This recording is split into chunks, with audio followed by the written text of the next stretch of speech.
لهم البشرى في الحیات الدنیا وفی الآخرہ صدق اللہ مولانا العظیم۔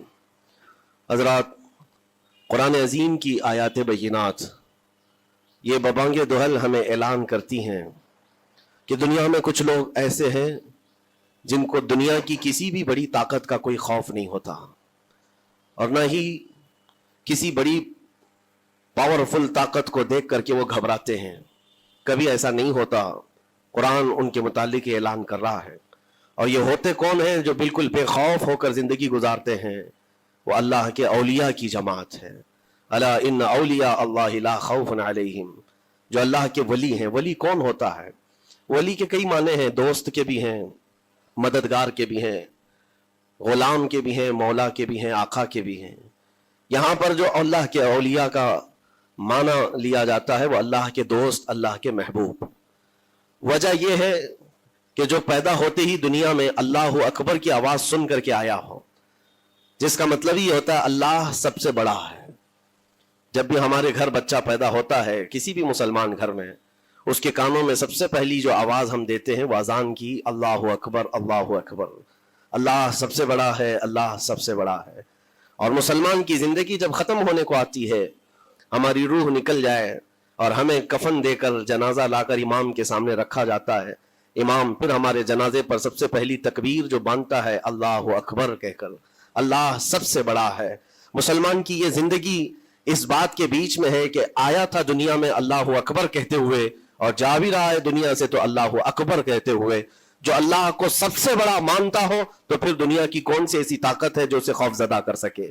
اسے کون سی طاقت ہے جو ڈرا سکے؟ لیکن بہت سارے ایسے ہیں کہ غفلت میں آ کر کے وہ کسی اور کو بڑا سمجھ لیتے ہیں۔ کبھی حالات کو بڑا سمجھتے ہیں، کبھی تخت و تاج کو بڑا سمجھ لیتے ہیں، کبھی طاقت و قوت کو، فوج کو، نظام کو، ان کا رعب اپنے سینے پر ڈال کر کے جینے لگ جاتے ہیں، جبکہ اللہ تعالیٰ فرماتا ہے فَلَا تَخْشَوْهُمْ وَاخْشَوْنِي، ان سے مت ڈرو، مجھ سے ڈرو۔ اللہ کا خوف جس کے دل میں آ گیا، اللہ اس کو ہر خوف سے آزاد کرتا ہے، ہر خوف سے آزاد کرتا ہے۔ ہم ہندوستان کے جملہ مسلمان جتنے بھی ہیں، ایک مرد قلندر، مرد درویش، سیدی سرکار معین الدین حسن چشتی غریب نواز کے اس ہند میں رہتے ہیں۔ ظاہر سی بات ہے کہ ان کی سیرت ہم سب کے لیے ایک بہت بڑا مشعل راہ ہے، بہت بڑا نمونہ عمل ہے۔ آپ کو پتا ہے غریب نواز کو ہند الولی کہا جاتا ہے۔ وجہ یہ ہے کہ ولی کا ہندوستان ہے، یہ نہیں ہے کہ ہندوستان کا ولی، بلکہ یہ پورا ہند ہی ولی کا ہے۔ دربار غریب نواز سے ہندوستان کو جوڑا گیا ہے، سلطان الہند بھی کہا گیا، سلطان الاولیاء بھی کہا گیا۔ لیکن جانتے ہیں ان کے آنے کا راستہ اتنا پیچیدہ تھا۔ وہ سن 583 کی بات تھی، 583 ہجری چل رہی تھی، جب آپ حرم کعبہ سے نکل کر مدینہ طیبہ جا رہے تھے۔ اس وقت آپ کی عمر تقریباً 45 سال کے آس پاس کی تھی، نہایت ہی عبادت گزار، تقوی شعار۔ 20 سال اپنے پیر و مرشد کی خدمت کر کے وہ حرم کعبہ میں پہنچے تھے۔ 20 سال کے بعد جب مسجد نبوی میں گئے تو عجیب سی کیفیت تھی۔ سلام کیا رسول پاک صلی اللہ علیہ وسلم کے دربار میں، تو جواب قبر انور سے آیا وعلیک السلام یا معین الدین شیخ البر والبحر، اے معین الدین تجھ پر میری سلامتی ہو، اللہ کی سلامتی ہو، جو خشکیوں کا بھی اور تریوں کا بھی تجھے امام بنایا گیا ہے۔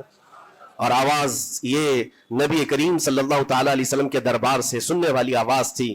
آپ گھبرائے تھے، تھوڑا سا سراسینگی تھی۔ یہ ہندوستان کی طرف اشارہ کر کے میرے آقا صلی اللہ تعالی علیہ وسلم نے فرمایا تھا کہ تجھے ہند کی ولایت دی جاتی ہے۔ اس وقت تک سرکار غریب نواز کو نہ ہندوستان آنا کبھی ہوا تھا، نہ ہندوستان کے علاقوں کو آپ نے کبھی دیکھا تھا، کیونکہ سجستان جو یہاں سے کافی دور ہے، افغان کے قریب ایک علاقہ سنجر، جہاں پر آپ کی ولادت ہوئی، وہاں سے نکل کر کے آپ نیشاپور میں آباد رہے۔ اس کے بعد 40 سال کے بعد حرم کعبہ اور حرم مدینہ میں رہے۔ لیکن اچانک یہ بات کہ تمہیں ہند کی ولایت دی جاتی ہے، ایک تعجب والی بات ہے، نئی جگہ پر بھیجا جا رہا ہے۔ آپ دوبارہ شام میں نبی پاک صلی اللہ علیہ وسلم کے دربار میں حاضر ہوئے، اور سلام پیش کرنے کے بعد، کیونکہ یہ خوشی کی بات تو سب کے لیے تھی کہ ہندوستان کو اللہ تعالیٰ ایک عظیم ولی بھیج رہا ہے، لیکن جس کو بھیجا جا رہا ہے وہ بے قرار تھا، بے چین تھا، کیونکہ نہ راستے پتہ ہے، نہ ملک کے حالات معلوم ہیں۔ بارگاہ مصطفیٰ صلی اللہ علیہ وسلم میں دوبارہ جب حاضری ہوئی، عرض کیا آقا آپ کا حکم، اس کی تعمیل کے لیے بندہ حاضر ہے، لیکن نہ یہ فقیر ہندوستان کے راستے دیکھا ہے، نہ وہاں کے حالات معلوم، غم سنا رہے تھے، غنودگی طاری آ گئی، یعنی نیند سی کیفیت آ گئی، اور بارگاہ رسول صلی اللہ علیہ وسلم میں ایک دیوار پر ٹیک لگا کر جیسے ہی آپ کی آنکھیں بند ہوئی